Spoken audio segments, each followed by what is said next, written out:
नमस्कार दोस्तों, जे क्लासेस परिवार में मैं डॉक्टर अंकित भारद्वाज आपका स्वागत करता हूं।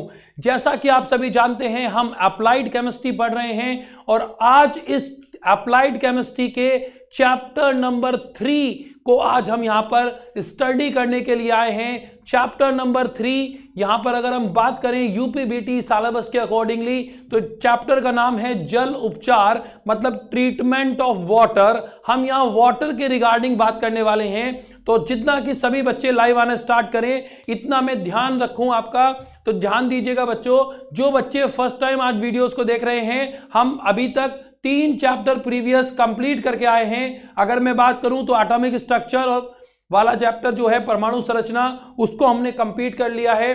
इसके साथ साथ हम फ्यूल एंड लुब्रिकेंट्स और इलेक्ट्रोकेमिस्ट्री नाम से जो चैप्टर हैं उन चैप्टर को प्रॉपर वे में कंप्लीट करके आ चुके हैं और आज एक नए चैप्टर के साथ आपके साथ जुड़ गए हैं। वाटर ट्रीटमेंट की मुझे यहां बात करनी है। बहुत सारे प्यारे प्यारे मेरे स्टूडेंट यहां लाइव जुड़ गए हैं मेरे साथ, बहुत बहुत शुभकामनाएं आपको। चलिए टॉपिक पर रिलेटेड बात करते हैं। देखिए इस चैप्टर का जो वेटेज है ना, सबसे पहले वेटेज की बात कर लेते हैं। तो देखिए चैप्टर बड़ा इजी है। चैप्टर इजी इसलिए क्योंकि वाटर की नीड आपको पता ही है क्यों है, किससे वाटर मिलता है। तो बहुत सारे टॉपिक तो ऐसे आएंगे इस चैप्टर्स में जो आपने अपनी जर्नल लाइफ में देखे होंगे, है ना। लेकिन कुछ कॉम्प्लिकेशन जो होंगे वो भी हम यहां पर डिस्कस करेंगे। इसके अलावा इस चैप्टर में न्यूमेरिकल आता है बफर सॉल्यूशन से, ठीक है। पीएच निकालने के लिए आ जाएगा, वहां थोड़ा सा ट्रिकी आता है, तो वो आप बिल्कुल टेंशन न लीजिए। जिंदगी में पहली बार आपको पीएच इतना आसान लगने वाला है कि आप सोचेंगे सर इतनी आसानी से पीएच निकाल लेते थे। तो आज आपको मैं अगर आपसे बात करूं तो यहां पर हम इस चैप्टर के रिगार्डिंग वेटेज की बात करें तो लगभग ये चैप्टर आपको 10 नंबर आपको पेपर में प्रोवाइड करा देगा। तो देखिए बहुत इंपॉर्टेंट है, रीजन साफ है क्योंकि 20% स्टैंड करता है यहां पर। अगर 50 नंबर का पेपर है तो 10 नंबर अगर आ रहे हैं, 8 से 10 नंबर, तो लगभग ये 20% का यहां रेशियो निकल के आ रहा है। तो आज अगर हम यहां बात करें चैप्टर नंबर 3 यहां पर हम कंसीडर कर रहे हैं यूपीबीटी के सिलेबस के अकॉर्डिंग, लेकिन हम इसे चैप्टर नंबर 4 के रूप में पढ़ रहे हैं क्योंकि हमने 3 चैप्टर कंप्लीट कर लिए हैं। वो एक गुड़िया मेरे साथ रेगुलर जुड़ती है, पूजा गुप्ता, नाम भी मुझे याद हो गया है, और बहुत सारे धर्मेंद्र पटेल हैं और आयुष हैं, और इसके साथ साथ अगर मैं बात करूं मनोज कुमार हैं, नीरज हैं, और बहुत सारे बच्चे ऐसे बच्चे मेरे साथ जुड़ गए हैं। काफ़ी बच्चों के नाम भी मेरे को याद हो गए हैं, है ना। एक अजीज अहमद है, ठीक है। तो बहुत सारे प्यारे प्यारे स्टूडेंट हमारे साथ जुड़े हुए हैं और काफ़ी के मुझे नाम याद आ जाते हैं, काफ़ी के बाद में धीरे धीरे याद आते हैं। तो बहुत सारा परिवार हमारा बन गया है, बस इस परिवार के नंबर और बढ़ाने का समय आ गया है, ठीक है। तो देखिए जितनी एनर्जी के साथ मैं आपके साथ यहाँ पर डिस्कस करता हूँ बच्चों, तो मैं आपसे बस उम्मीद ये करता हूँ कि आप अपना 100% दें और बिल्कुल बेफिक्र होकर टेंशन ना लें बिल्कुल भी। अंकित सर आपका सारा सिलेबस बहुत आराम से टाइमली कंप्लीट कर लेंगे। देखिए चौथे चैप्टर पे पहुँच गए हैं, इसके बाद 2 चैप्टर और बचते हैं, तो ज़्यादा बड़ा कॉम्प्लिकेशन नहीं बचा है। लगभग 50% कोर्स हम करके आ चुके हैं। 6 चैप्टर आपके पास हैं, 3 कर चुके हैं, 3 रह गए हैं। तो अभी हमारे पास टाइमिंग बचा हुआ है लगभग 1 मंथ से ज़्यादा, तो हम इसको बहुत आसानी से ईजिली वे में कंप्लीट कर लेंगे। तो देखिए चैप्टर पे जाते हैं। यहां अगर मैं चैप्टर की बात करूं तो देखिए मैंने कहा वाटर ट्रीटमेंट। अब मैं वाटर के रिगार्डिंग अगर आपसे बात करूं बच्चों, तो देखो वाटर मतलब जल की अगर मैं बात करूं तो जल आप जानते हैं क्या चीज़ है। एक लिक्विड सबस्टांस है जिसके अंदर ना तो कोई स्मेल होती है, ना ही उसका कोई कलर कॉम्बिनेशन है, ठीक है। मतलब जिस भी रंग में डाला जाता है उस रंग का हो जाता है। कोई स्पेसिफिक स्मेल नहीं है, कोई खुशबू नहीं आती, कोई बदबू नहीं आती, ठीक है। और अगर मैं आपसे बात करूं, ठीक है, तो न्यूट्रल है ना। न्यूट्रल इन द सेंस ना तो वो एसिडिक है और ना ही बेसिक है, ना ही क्षारीय प्रवृत्ति रखता है, ना ही अम्लीय प्रवृत्ति रखता है, बिल्कुल बीच में है, मतलब न्यूट्रल है। और पीएच की बात करें तो 7 होता है, ठीक है। ये वाटर के रेस्पेक्ट में मैंने आपको ब्रीफ आइडिया दिया। अच्छा एक बहुत आसान सा क्वेश्चन पूछता हूं, है ना, और लेक्चर के लास्ट में इसको फाइंड आउट करूंगा, ठीक है। बहुत आसान सा इजीली सा एक क्वेश्चन पूछता हूं मैं आपसे। जो गंगा जल होता है ना, गंगा जल तो आप जानते हैं, है ना, अगर हिंदू मैथोलॉजी को बिलोंग करते हैं तो गंगा नदी हरिद्वार में बहती है, जो हरिद्वार ऊपर गंगोत्री से आ रही है, हरिद्वार से बहती हुई आती है। तो अगर मैं गंगा जल की बात करूं तो गंगा जल जो है वो कभी खराब नहीं होता। आप उसको घर में स्टोर करके रख लेते हैं लेकिन वो खराब नहीं होता। और अगर आप मशीनरी के रेस्पेक्ट में बात करें, आप किसी वाटर को प्योरीफाई कर लें आरओ वगैरह लगा के, किसी भी कंपनी का हो चाहे वो, आप आरओ वाले वाटर को किसी बाउल के अंदर फिक्स करके रखिए, काफी समय तक उसके अंदर स्मेल आने लगेगी, वो पानी खराब होना शुरू हो जाएगा। अगर 1-2 महीने रख दिया तो बिल्कुल खराब हो जाएगा, ठीक है। लेकिन गंगा जल सालों सालों तक रखा रहता है लेकिन कभी खराब नहीं होता। तो ध्यान दीजिए बच्चे, बताइए मुझे ऐसा क्यों होता है। अगर आपका आंसर सही आया तो मुझे मेरी तरफ से आपको बहुत बहुत शुभकामनाएं और बहुत बहुत शाबाशी मिलने वाली है। नहीं तो इस क्वेश्चन के आंसर के लिए आप पूरी वीडियो को देखते रहिए, ताकि मैं बीच में यहां पर इस पर डिस्कस करूंगा कि ये क्यों ऐसा होता है, ठीक है। देखिए, आपको एक क्विज दे दिया है, आपके ब्रेन में चलता रहेगा। इतना चैप्टर में पढ़ते हैं, वाटर ट्रीटमेंट यहां चैप्टर का नाम है। और अगर मैं इसके रिगार्डिंग बात करूं बच्चों, तो देखिए सबसे पहली हेडिंग आती है जल के स्रोत क्या है, मतलब सोर्सेस ऑफ वाटर क्या है, पानी कहां कहां से मिलता है। बहुत ही आसान सी बात है, कोई भी छोटा सा बच्चा बता देगा। और आप तो अंकित सर के स्टूडेंट हैं, आप तो चुटकियों में बता चुके होंगे और आपके सामने इसीलिए मैंने शॉर्ट में लिख दिया ताकि आपका टाइम सेव कर सकूं। मैंने कहा वर्षा का जल, रेन वाटर की मैं बात कर रहा हूं, तो सबसे मेन स्रोत अगर हम बात करें, सबसे मेन रिसोर्सेज की बात करें तो वर्षा का जल। अगर मैं इंडिया के रेस्पेक्ट में बात करूं तो हमारी जो खेती है ना, आज भी हमारी खेती कहीं ना कहीं बहुत सारी जगह पर इस तरीके से सिर्फ रेन के ऊपर बेस्ड होती है। आज भी हमारे किसान की अगर हम बात करें तो वो कृषि के लिए बारिश के पानी पर ही निर्भर है, क्योंकि बहुत ज्यादा कॉस्टली हो जाता है। अगर वो बिजली से मोटर वगैरह लगाकर पानी देते हैं तो बहुत ज्यादा कॉस्टली हो जाता है, उनका जो रिसोर्सेज है वो कंप्लीट नहीं हो पाता। तो आज भी वो भगवान के ऊपर ही डिपेंड करते हैं कि भगवान टाइमली बारिश कर दे ताकि उनकी फसल अच्छी हो सके। तो यहां मैं अगर बात करूं तो सबसे पहले मेन वाटर की मैं बात कर रहा हूं, तो रेन वाटर यहां मैं बोल रहा हूं, है ना, कि वर्षा का जल हमारे यहां पर पानी हम उसको स्टोर कर लेते हैं और जिसको हम यूज करते हैं वाटर के रेस्पेक्ट में। अगर मैं और बात करूं बच्चों, तो जो झरने हैं हमारे पास, ठीक है, झरने एवं कुओं के जल की अगर हम बात करेंगे तो झरने एवं कुओं के जल, है ना, जो झरने होते हैं ना, आपने झरने देखे होंगे, जैसे आप कभी अगर मसूरी गए हो तो वहां पर कैंपटी फॉल वगैरह होता है ना, तो वहां झरने बहते रहते हैं, ऊपर पहाड़ों से पानी आता रहता है, उनका भी हम यहां वाटर रिसोर्सेज के रेस्पेक्ट में बात कर सकते हैं। तो झरने एवं हम जो कुएं वगैरह खोद लेते हैं उससे जो पानी मिलता है उसको हम यहां पर वाटर का रिसोर्सेज कहा जा रहा है। और देखिए, अगर मैं कुओं के रेस्पेक्ट में बात करूं तो कुओं को काफी गहराई तक खोदा जाता है, इसलिए वहां से जो वाटर मिलता है आपको वो बेसिकली फ्रेश वाटर होता है, स्वच्छ जल होता है, ठीक है। तो कुओं के अंदर जो ज्यादातर पानी होता है उसे स्वच्छ जल बोला जाता है, उसको पीने में यूज करते हैं लोग बाग, उससे फूड बनाया जाता है। बाकी जितने भी नॉर्मल वाटर के जो यूजेस हैं उन सभी में उसका यूज किया जाता है। तो ये एक हमने यहां पर बात की कि झरनों एवं कुएं के जल के रूप में, वर्षा के जल के रूप में, यहां मैंने 2 बातें की हैं आपके साथ। फिर मैं और आगे बात करूं तो समुद्र जल की मैं बात कर रहा हूं आपके साथ कि जो वाटर है वो समुद्र का जो जल है, मतलब जो सी वाटर होता है, वो भी एक वाटर का बहुत अच्छा रिसोर्सेज है, ठीक है, ये आपको ध्यान देना है। तो अगर मैं यहां बात करूं सी वाटर की, तो देखिए सी वाटर जो है इसके अंदर थोड़ी सी अशुद्धियां हैं, ये थोड़ा इम्प्योर वाटर है। रीजन सुनिए क्यों।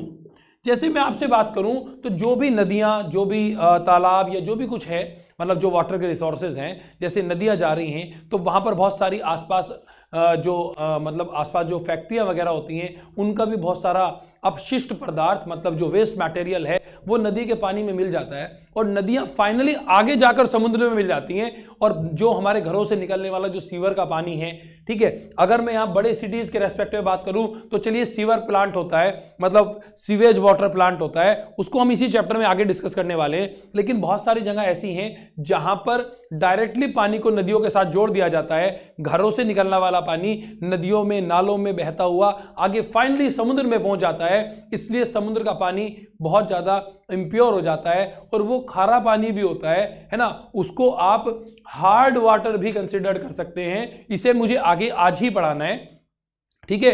तो समुद्र के जल की अगर मैं बात करूं तो समुद्र का जल यहां पर इम्प्योर वाटर में यहां पर कंसीडर कर रहा हूं। लेकिन ये आप ध्यान दीजिएगा, जितना भी पानी अर्थ पर अवेलेबल है। मैं इंडिया की बात नहीं कर रहा, मैं पूरे अर्थ की बात कर रहा हूं। जितना भी पानी अर्थ पर अवेलेबल है उसका सबसे ज्यादा वाटर, अगर कंसंट्रेशन की बात की जाए, अगर वाटर लेवल की बात की जाए, तो सबसे ज्यादा पानी जो है वो सी वाटर का यहां पर माना जाता है या कंसीडर्ड किया जाता है। ठीक है, इसे मुझे आपको ग्राफ से समझाना है, जो कि मैं आगे समझाने वाला हूं।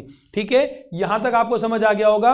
और अगर मैं आपसे बात करूं नमक की, NaCl है ना, NaCl होता है कॉमन साल्ट का फॉर्मूला, सोडियम क्लोराइड बोलते हैं। तो जो समुद्र का खारा पानी होता है उसको स्टोर करके हम NaCl मतलब जो नमक होता है उसको भी ऑब्टेन कर सकते हैं। तो मैं यही लिख देता हूं आपके सामने, NaCl मतलब सोडियम क्लोराइड या नमक की अगर मैं बात करूं तो वो समुद्र के खारे जल से ही प्राप्त किया जाता है। ठीक है, और अगर मैं इसको थोड़ा सा हिस्ट्री से बिलोंग करना चाहूं तो आपने सुना है कि नमक आंदोलन भी किया था जो हमारे गांधी जी थे पुराने, है ना।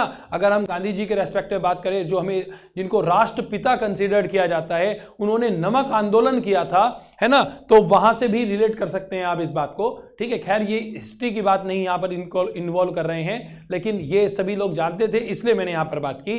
अब इसी क्रम में आगे बढ़ते हैं तो मैंने एक और वाटर का रिसोर्सेज यहां पर डिस्कस किया है, इसे बोला है रिवर का जल, है ना, मतलब नदियों का पानी। अगर मैं रिवर के रेस्पेक्ट में बात करूं तो बहुत सारी रिवर के नाम आपने सुने हैं, जैसे गंगा, जमुना, सरस्वती, ब्रह्मपुत्र, सतलुज और बहुत सारी, नर्मदा। आपने बहुत सारी नदियां सुनी हैं जिनके अंदर फ्रेश वाटर होता है। ठीक है, तो ये एक हमारे पास यहां पर वाटर का रिसोर्सेज कंसिडर किया जा सकता है। तो अगर मैं आपसे बात करूं कि वाटर के रिसोर्सेज क्या हैं, तो मैंने बेसिकली 4 आपको नाम बताए। सबसे मेनली अगर मैं बात करूं तो आज भी हमारा किसान वर्षा के पानी के ऊपर बेस्ड है, तो मतलब यहां पर हमने कहा रेन वाटर। इसके अलावा अगर मैं बात करूं तो नदियों का पानी, इसके अलावा मैं बात करूं तो झरने या कुएं, इसके अलावा मैं बात करूं तो समुद्र का पानी। ये 4 तरीके के रिसोर्सेज हो गए हैं। तो ये आप ध्यान दीजिएगा, ये मेरे हिसाब से मोस्ट प्रोबेबली आपको समझ आ गया होगा। तो बहुत ही आसान सा टॉपिक था ये, और जल्दी से फटाफट मुझे कमेंट करके बताइए कि यहां तक क्या आप समझ पा रहे हैं, यहां तक आपको सब समझ आ गया ना। वाटर ट्रीटमेंट नाम का जो चैप्टर आज हमने स्टार्ट किया है, उस चैप्टर के जो शुरू के 4 पॉइंट थे, क्या आप वो मुझे समझ पा रहे हैं? फटाफट से कमेंट करके मुझे बताइए कि हाँ अंकित सर समझ आ गया, आगे बढ़िए। ठीक है, जल्दी से मुझे फटाफट बताइए ताकि मैं आपको इससे आगे इसके लेवल पे लेके जा सकूं। जल्दी से फटाफट मुझे बताइए। और सभी बच्चे ध्यान दीजिएगा, इस चैप्टर से रिलेटेड जितनी भी प्रॉब्लम्स हैं उसके लिए हमने एक डाउट ग्रुप बनाया हुआ है। आप उस डाउट ग्रुप में जाकर अपने क्वेश्चंस पूछ सकते हैं। इस चैप्टर के या जितने चैप्टर मैंने प्रीवियस पढ़ाए हैं उन सभी चैप्टर के जो भी डाउट्स हैं उन सभी डाउट्स का सॉल्यूशन हम वहां पे कर देते हैं। इसके अलावा किसी भी चैप्टर के PDF नोट्स के लिए यहां स्क्रीन पर आपके सामने एक नंबर आ रहा है, या तो आप वहां पे कांटेक्ट करते हो, उनसे इंफॉर्मेशन ले सकते हैं, या हमारे टेलीग्राम चैनल को ज्वाइन कर सकते हैं जिसपे आपको टाइमली सभी चैप्टर्स के PDF नोट्स जो कि मेरे हैंड राइटिंग में लिखे होते हैं वो आपको प्रॉपर मिल जाएंगे। इसी के साथ साथ जो हमारी क्लासेस चलती हैं, मैंने हमेशा से कहा है आपसे कि आप अपने नोट्स खुद बनाया करें, और जो आपको PDF नोट्स मिलते हैं उनको भी देख देख कर आप अपने प्रीवियस नोट्स बना सकते हैं। रीजन है बेसिकली बच्चे, जब आप खुद नोट्स बनाते हैं ना तो वो याद रहता है। और जैसे मैं यहाँ क्लास ले रहा हूं तो बहुत सारी बातें ऐसी होती है, मैं आपको एडिशनल पढ़ाता हूं, तो अगर आप उसको उन PDF नोट्स के अंदर ऐड कर लेंगे तो आपके नोट्स बहुत शानदार बन जाएंगे, और UPBT टॉपर का जो सपना हम देख रहे हैं वो जरूर कंप्लीट होगा। और एक सपना और है हमारा कि मुझे चाहिए केमिस्ट्री में आपसे 50 आउट ऑफ 50, तो वो भी इसी तरीके से कंप्लीट कर पाएगा। बस इसी तरीके से आप मेरे साथ जुड़े रहिए। चलिए, बहुत सारे बच्चों के कमेंट पढ़ लेते हैं सबसे पहले। हाँ, आप बहुत सारे बच्चों ने कह दिया सर समझ आ रहा है, बिल्कुल ठीक है जी। चलिए आगे बढ़ते हैं, है ना, आप ज्यादा वेस्ट नहीं करते हैं। गुड इवनिंग बहुत सारा हो गया, बहुत सारा प्यार आप सभी बच्चों को। बस इसी तरीके से आप सभी लोग मेरे साथ जुड़े रहिए। आगे बढ़ते हैं अगर हम, तो मैंने यहां कहा प्राकृतिक जल के उपयोग, है ना, मतलब यूज ऑफ नेचुरल वाटर, है ना। नेचुरल वाटर पे मैं बाद में बात करूंगा। इससे पहले मैंने आपके लिए ग्राफ बनाया है ना। मैंने बहुत आसान से यहां पर कुछ ग्राफ आपको रिप्रेजेंट करके दिए हैं, तो इन ग्राफ को समझाने का मेरा फर्ज बनता है सबसे पहले। तो देखिए, सबसे पहले ग्राफ पे आते हैं। ग्राफ नंबर A ये आपके सामने, ग्राफ नंबर B ये आपके सामने, ग्राफ नंबर C ये आपके सामने। ग्राफ कह दीजिए, सर्कल कह दीजिए, एक वैल्यूज कह दीजिए, जो आपका मन करता है कहिए, ठीक है। सबसे पहला, मैंने इसको थोड़ा सा मिस किया है, आपके साथ लिखूंगा। मैंने ये बात आपसे पहले भी डिस्कस की है, जो बच्चे रेगुलर मेरी क्लास ज्वाइन करते हैं, मैंने उनको बताया कि पानी की समस्या नहीं है देश में, इंडिया हो या कोई भी कंट्री हो, पानी की कोई समस्या नहीं है, पानी बहुत है। अगर मैं अर्थ पे बात करूं तो 97%, लगभग 70% से ज़्यादा एरिया में तो पानी है, सॉरी 97 नहीं। और अगर मैं यहाँ बात करूँ तो वाटर का प्रॉब्लम नहीं है, प्रॉब्लम है फ्रेश वाटर की। हमारे देश में या पूरे वर्ल्ड में पानी तो बहुत है, लेकिन फ्रेश वाटर नहीं है ना। फ्रेश वाटर है ओनली 3% और 97% यहाँ पर खारा जल है। मतलब फ्रेश वाटर नहीं कह रहे आप उसको कह रहे हैं कि एक ऐसा पानी जो हार्ड वाटर है, जिसको पीने योग्य नहीं माना जाता, उसको आप कंसिडर कर रहे हैं। तो यह ध्यान दीजिएगा आप, ये मैंने जो यहां पर इस तरीके से वैल्यूज समझाई हैं, यहां मैंने लिख दिया 97% और एक साइड लिख दिया 3%। तो 3% के नीचे आप लिख दीजिए फ्रेश वाटर, मैं शॉर्ट में लिख रहा हूं जी FW, मतलब फ्रेश वाटर। और दूसरी तरफ यहां आप लिख सकते हैं समुद्र का पानी, सी वाटर।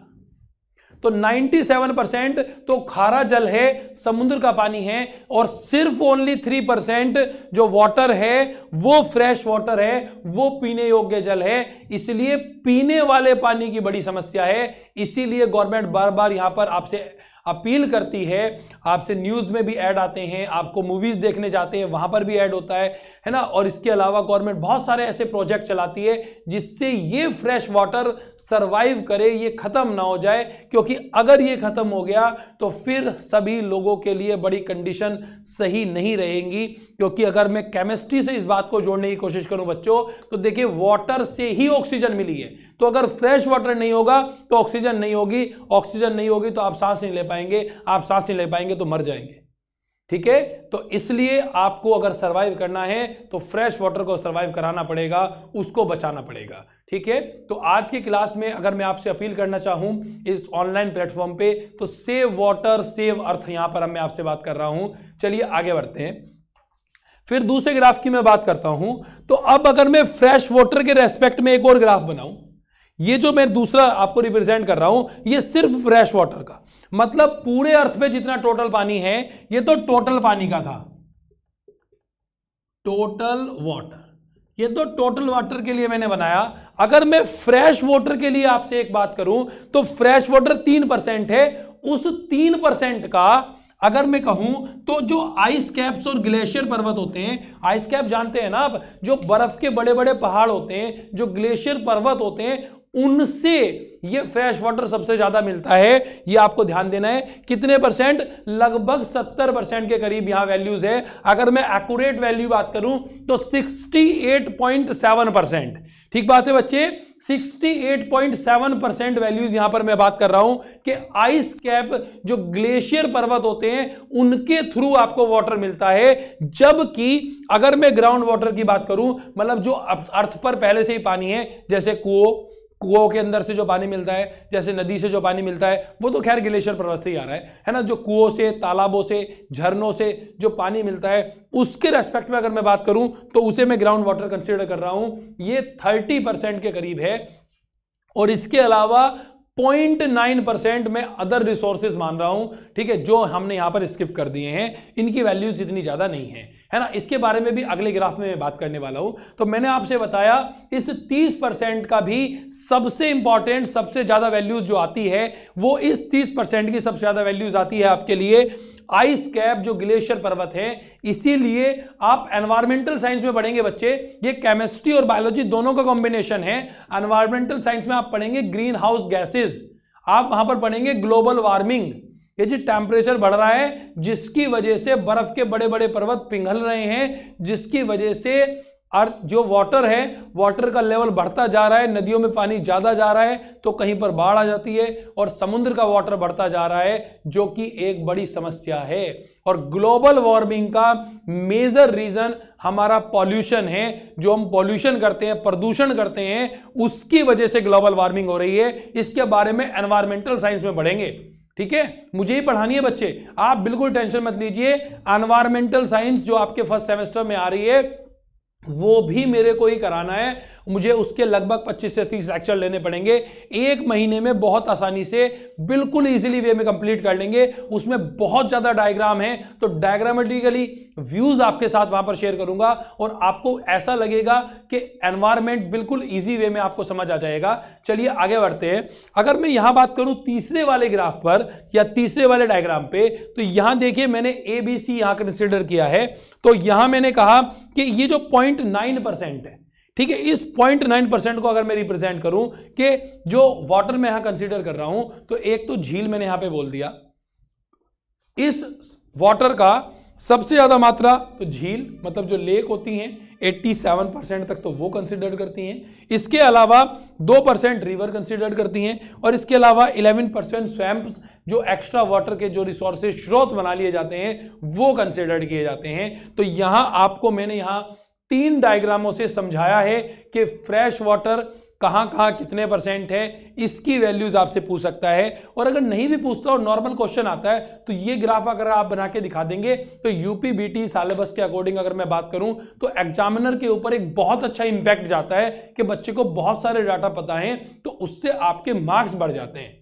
ठीक है, यहां सिर्फ सिखाया नहीं जा रहा है आपको, यहां सिर्फ कॉन्सेप्ट नहीं बताए जा रहे हैं, इसके साथ साथ आपको यह भी मैं बताता हूं कि किस तरीके से आप अपने मार्क्स को ज्यादा से ज्यादा गेन कर सकते हैं। अगर मैं टॉपिक पे और आगे बात करूं तो यहां मैंने अब हेडिंग के रेस्पेक्ट में बात करूं तो देखिए बच्चों, मैंने यहां पर एक हेडिंग लिखी है प्राकृतिक जल के यूजेस क्या हैं। नेचुरल वाटर की मैं बात कर रहा हूं। नेचुरल वाटर किसे कहते हैं? सबसे पहला क्वेश्चन ये, अगर मैं नेचुरल वाटर की बात करूं तो देखिए नेचुरल वाटर उसे कहते हैं जो वाटर नेचर ने आपको प्रोवाइड किया है। नेचर इन द सेंस अगर मैं बात करूं तो नेचर मतलब ईश्वर ने जो प्राकृतिक स्रोत आपको दिए जिनसे आपको वाटर मिल जाए, जैसे वर्षा का जल, जैसे रिवर, जैसे समुद्र, कोई भी XYZ, ऐसे रिसोर्सेज जो भगवान ने बनाए हैं, जो आर्टिफिशियल नहीं है, उन्हें हम नेचुरल रिसोर्सेज कह रहे हैं। तो यहां हेडिंग आती है आपके लिए कि प्राकृतिक जल के उपयोग बताइए, नेचुरल वाटर के यूजेस आप मुझे बताइए। सॉरी, आज थोड़ी मेरी तबीयत भी ठीक नहीं है, लेकिन आई एम सॉरी टू से, है ना, लेकिन बेफिक्र रहिए, मैं आपके साथ जुड़ा हुआ हूं। तो चैप्टर कंप्लीट करेंगे और अपने जो लेक्चर है आज का उसको भी पूरा कंप्लीट करेंगे, टेंशन मत लीजिए, ठीक है, बस आप जुड़े रहिए, है ना जी। प्राकृतिक जल के उपयोग में आपसे बात कर रहा हूं। चलिए मैं आपसे एक छोटा सा, एक बहुत इजीली क्वेश्चन पूछ लेता हूं। जैसे ये मैंने छींक आ गई मेरे को, तो आप मुझे बताइए छींक के लिए ब्रेन का कौन सा पार्ट रेस्पॉन्सिबल है। चलो एक और जनरल नॉलेज का क्वेश्चन आपके लिए, जैसे मेरे को छींक आ गई है तो छींक के लिए, है ना, या जैसे उबासी आती है या आपको कभी खांसी आ जाती है, उसके लिए ब्रेन का कौन सा पार्ट इंपॉर्टेंट है, मतलब ब्रेन के कौन से हिस्से से ये मतलब रिएक्शन इंप्लूट होती है, ये आपको मुझे बताना है। चलिए, है ना, तो 2 क्वेश्चन आज आपसे मैंने बताए।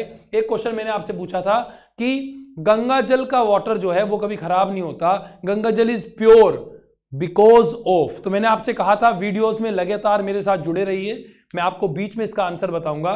तो बच्चे देखिए, मैं आपकी कमेंट चेक कर लेता हूं। हाँ, कुछ बच्चों ने मुझे कमेंट किया था कि सर गंगा जल पवित्र है, इसलिए एक ने कहा है कि शिवजी से बिलोंग कर दिया। बेटा बहुत धार्मिक माइथोलॉजी है, उसको हम इसमें बिलोंग नहीं करेंगे। देखिए मैं अगर आपसे बात करूं, इसको साइंटिफिकली समझने की कोशिश कीजिए आप मेरे से।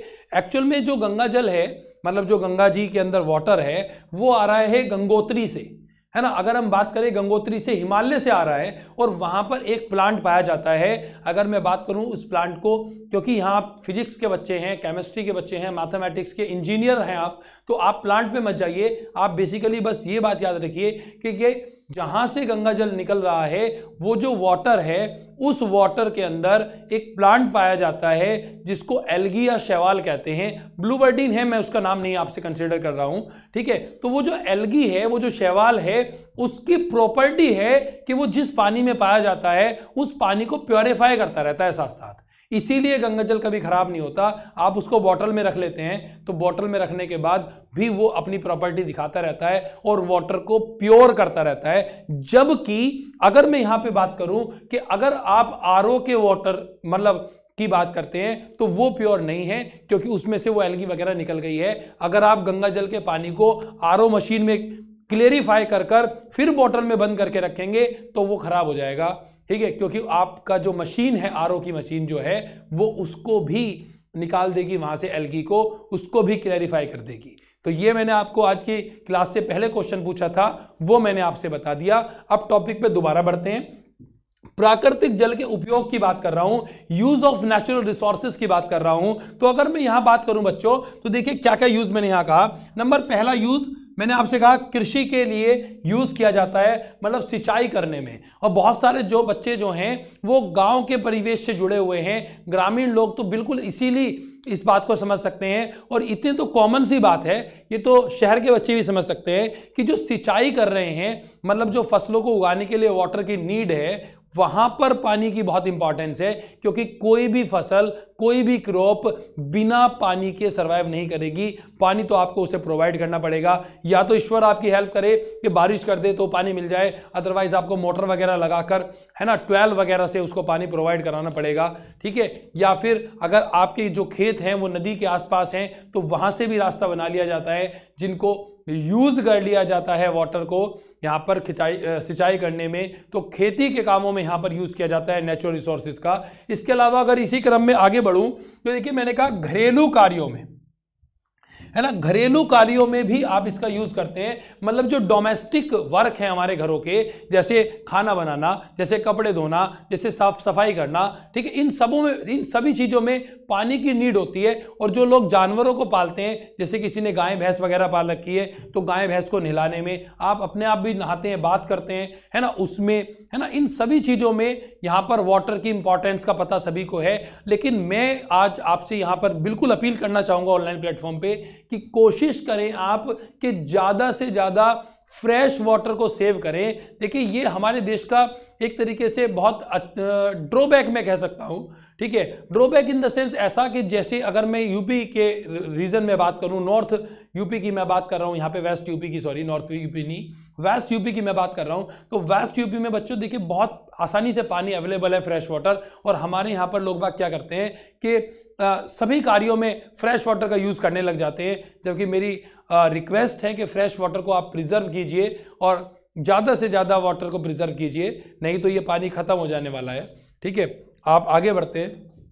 अगर मैं और बात करूं तो देखिए नंबर थर्ड, औद्योगिक कार्यों में, इंडस्ट्री में बहुत सारे इंडस्ट्री ऐसे हैं जो कहीं ना कहीं पानी के ऊपर बेस्ड हैं। जैसे मैं आपसे बात करूं चमड़ा उद्योग, चमड़ा उद्योग में जहां पर भी लेदर फॉर्मेशन किया जाता है वहां पर पानी की जरूरत पड़ती है। अगर मैं चीनी मिलों की बात करूं तो वहां पर भी वाटर की नीड बढ़ती है। अगर मैं बात करूं रंगाई, छपाई या कपड़ा बनाने वाली किसी भी फैक्ट्री की, तो वहां पर भी वाटर की नीड बढ़ती है। और मैं अगर आपसे कहूं तो लगभग जितने भी कारखाने हमारे देशों में चल रहे हैं उनमें कहीं ना कहीं पर जरूर वाटर की नीड बढ़ती है। इसका मतलब यह हुआ कि वाटर एक बहुत इंपॉर्टेंट फैक्टर है किसी भी इंडस्ट्री के लिए। तो अगर आप इंडस्ट्रियल पॉइंट ऑफ व्यू में बात करें तो वहां पर भी वाटर का बहुत ज्यादा यूज किया जाता है, जो कि आपके लिए यहां पर बहुत आसानी से समझने वाली बात होगी। ठीक है, जल्दी से बताइए बच्चे, समझ आ रहा है ना सारी बातें? कोई ज्यादा कॉम्प्लिकेशन वाली बात तो नहीं चल रही ना? बहुत आसान सा चैप्टर है ये, इसको बहुत फनी तरीके से इजीली वे में कर लेंगे। ठीक है, चलिए आगे बढ़ते हैं। अगर मैं और बात करूं नंबर 4, तो यहां मैंने लिखा विद्युत उत्पादन में, है ना, ये विद्युत उत्पादन में मतलब in the production of electricity. अगर मैं इलेक्ट्रिसिटी की बात करूं आपसे, इलेक्ट्रिसिटी मतलब बिजली उद्योग, जो बिजली हो रही है, जो विद्युत उत्पन्न हो रही है, उसमें यूज करते हैं। देखिए कैसे करते हैं हम लोग, क्या करते हैं, हम पानी को इकट्ठा कर लेते हैं। आपने देखा होगा अपने घरों के आसपास, मतलब अगर आपके एरिया में कहीं पर बांध वगैरह, डैम बना हुआ हो, तो वहां आपने देखा होगा, जैसे हावड़ा नागल बांध में मैंने वो भी देखा है, वहां कलकत्ता में है अपना नागल बांध। ठीक है, इधर मैं बैराज की बात करूं तो यहाँ पर बैराज के पुल पे भी बिजनौर यूपी में यहाँ पर होता है, और बहुत सारे हैं, है ना। तो अगर मैं बात करूं, हम लोग डैम बना लेते हैं, बड़े बड़े बांध बना लेते हैं। उन बांध में क्या किया जाता है, वाटर को ऊपर चढ़ाया जाता है और वाटर को इकट्ठा कर लिया जाता है। फिर वाटर को एक फ्लो के साथ रिड्यूस किया जाता है, नीचे छोड़ा जाता है, और वहां पर बड़ी बड़ी पानी से चलने वाली मशीन होती हैं जैसे ही पानी का प्रेशर उन मशीन पे गिरता है वो मशीन चलने लग जाती है, रोटेट करने लग जाती हैं, जिनकी वजह से क्या होता है कि बिजली का उत्पादन शुरू हो जाता है और उस बिजली को प्रिजर्व कर लेते हैं, इकट्ठा कर लेते हैं, और जो आपके घरों में बिजलियां चल रही हैं ये इन्हीं से प्राप्त की जाती हैं। तो देखिए बहुत ज्यादा इंपॉर्टेंट हो गया वाटर, क्योंकि अगर पानी नहीं होगा तो आपके घरों में बिजली नहीं आ पाएगी, आप अपने मोबाइल को रिचार्ज नहीं कर पाएंगे, मतलब recharge in the sense charge नहीं कर पाएंगे, और आप मेरे वीडियो नहीं देख पाएंगे। ठीक है, तो सभी बच्चे ध्यान दें, पानी को सेव करें, नहीं तो अंकित सर से आपका कनेक्शन टूट जाएगा भाई, है ना, क्योंकि बिजली नहीं आएगी, मोबाइल चार्ज नहीं होगा, मोबाइल चार्ज नहीं होगा तो फिर आप वीडियो कैसे देखोगे, है ना। चलिए आगे बढ़ते हैं। नेक्स्ट अगर मैं बात करूं नंबर नेक्स्ट, दैट इज प्रतिशतक के रूप में, मतलब एज ए कूलेंट। कूलेंट की अगर मैं बात करूं मतलब किसी चीज को कूल करने के लिए मैं यहां वर्ड यूज कर रहा हूं। कूलेंट की अगर मैं बात करूं तो यहां पर मैं वर्ड यूज कर रहा हूं किसी चीज को यूज मतलब कूल करने के लिए। जैसे बड़े बड़े जो परमाणुओं के यंत्र हैं, है ना, जैसे अगर मैं बड़े न्यूक्लियर पावर प्लांट की बात करूं तो वहां पर कूलेंट करने के लिए, ठंडा करने के लिए ऐसा यूज किया जाता है, वाटर को यूज किया जाता है। अगर किसी चीज़ों के रेस्पेक्ट में अगर मैं बात करूं, कहीं पर हाई टेम्परेचर वहां पर आपने डेवलप कर लिया है, उसको कूल करने के लिए यहां पर यूज कर लेते हैं। इसके अलावा ये तो नेचुरल रिसोर्सेज के नॉर्मल यूज हो गए। इसके अलावा अगर मैं एडिशनल बात करूं तो देखिए जो आग लग गई अगर बाई चांस कहीं पर, तो वहां पर आग बुझाने के लिए भी पानी का यूज किया जा रहा है। तो वाटर एक बहुत इंपॉर्टेंट फैक्टर बनता है किसी भी इंडस्ट्री में जहां पर आपको इसकी नीड पड़ती है। ठीक है, तो यहां आपने नेचुरल रिसोर्सेज के रिगार्डिंग यहां पर बात की है, नेचुरल रिसोर्सेज के रिगार्डिंग यहां पर मैंने आपको डिस्कस किया। अब मैं यहां पर आपसे डिस्कस करने वाला हूं क्लासिफिकेशन ऑफ वाटर। तो next heading classification of water पे हम आगे बात करेंगे। ठीक है, ये आज की लास्ट लेक्चर है, मतलब सॉरी आज का जो लेक्चर है इसकी लास्ट हेडिंग यहां पर हम डिस्कस करने वाले हैं, क्लासिफिकेशन या वर्गीकरण ऑफ वाटर, है ना। क्लासिफिकेशन ऑफ वाटर की मैं यहां बात कर रहा हूं। चैप्टर का नाम चल रहा है वाटर ट्रीटमेंट। ठीक है, तो देखिएगा बच्चे सभी, फर्स्ट हेडिंग के बाद ये लास्ट हेडिंग आज की, दैट इज क्लासिफिकेशन,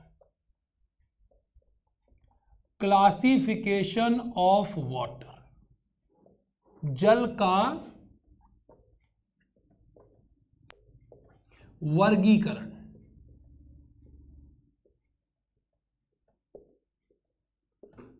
जल का वर्गीकरण में आपसे बात कर रहा हूं, वाटर को क्लासिफाइड कर रहा हूं। अगर मैं वाटर के क्लासिफिकेशन की बात करूं तो मैंने वाटर को यहां पर दो पार्ट में डिवाइड कर दिया, एक को बोला है सॉफ्ट वाटर, एक को बोला है hard water. First one is soft water and the second word is hard water.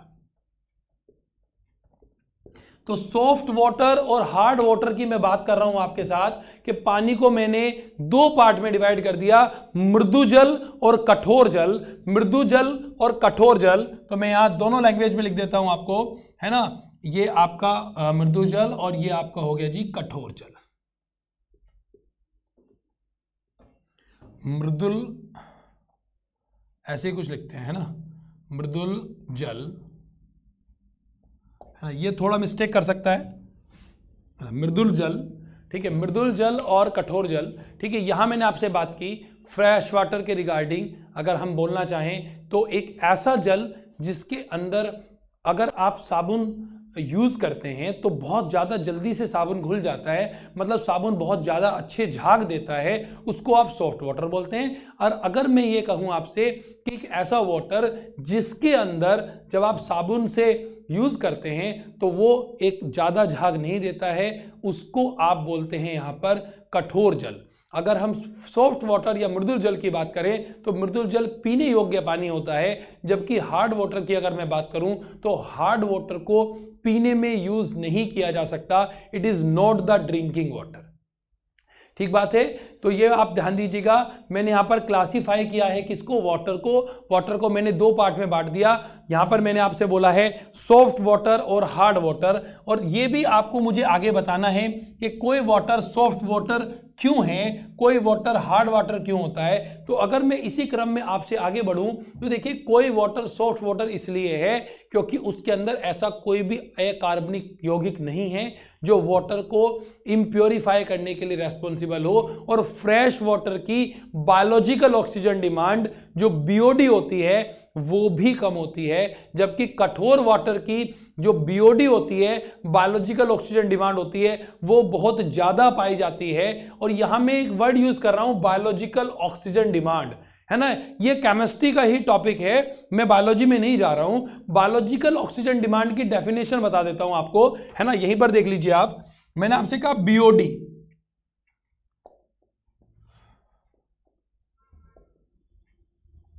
That is biological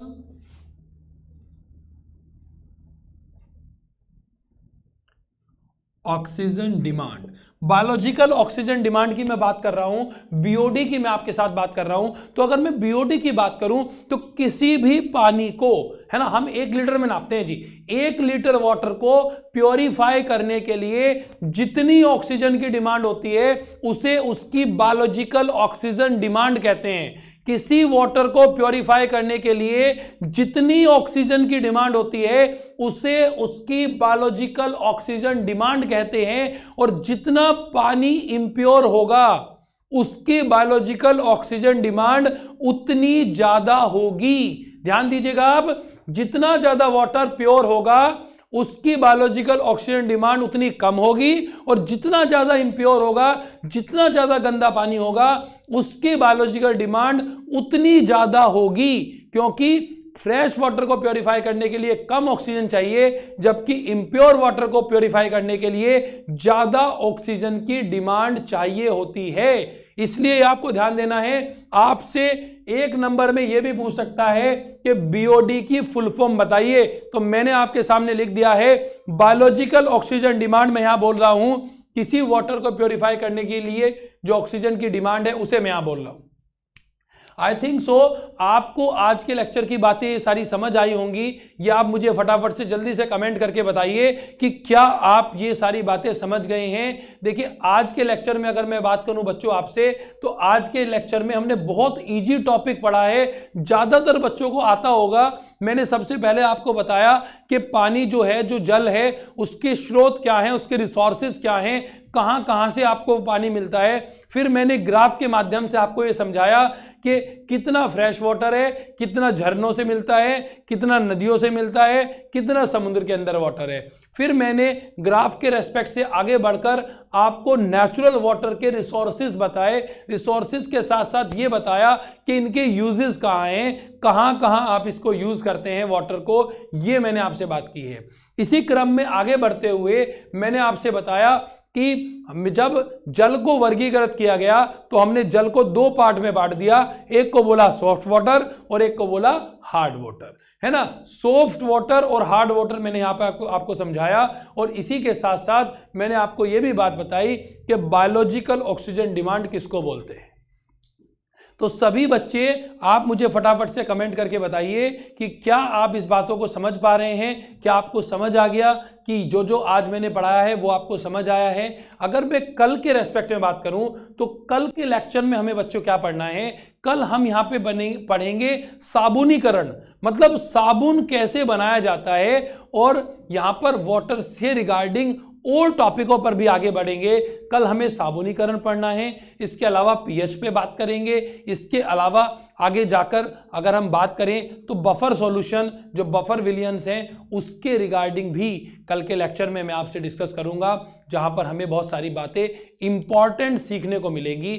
चलिए आज की क्लास को यहीं विराम देते हैं, लेकिन उससे पहले जैसा कि हम रेगुलर मोड पे रोज करते हैं, सभी बच्चों से अलविदा लेने से पहले बहुत बहुत शुभकामनाओं के साथ साथ मैं आपके थोड़े से कमेंट पढ़ लेता हूं, क्योंकि बहुत सारे बच्चे मेरे को रिप्लाई कर रहे थे कि सर गुड इवनिंग, है ना। तो मैं आपके जल्दी जल्दी से फटाफट कमेंट पढ़ लेता हूं, ठीक है। बहुत सारे बच्चों ने यहां पर गुड इवनिंग बेटा, गुड इवनिंग जी। बहुत सारे बच्चे इसी तरीके से बस हमारी क्लास को ज्वाइन करे रखें, ताकि हम लोग भी बहुत ज़्यादा आपसे मोटिवेट होते हैं बच्चे, है ना। देखिए जब आपके प्यारे प्यारे कमेंट मुझे मिलते हैं, बहुत सारे बच्चे मेरे को हार्ट भेजते हैं, बहुत सारे बच्चे फ्लावर्स भेजते हैं, तो मुझे भी बड़ी खुशी होती है, ठीक है। और ये जो जेई क्लासेस है ये आप ही का परिवार है, बस आपका थोड़ा सा फर्ज ये बनता है कि आप प्रॉपर वे में इसको थोड़ा प्रमोट करने में हेल्प करें। देखिए जैसे अगर आपको मेरी वीडियोस अच्छी लगती हैं तो मैं भी तो आपसे डिमांड कर सकता हूं ना थोड़ी सी।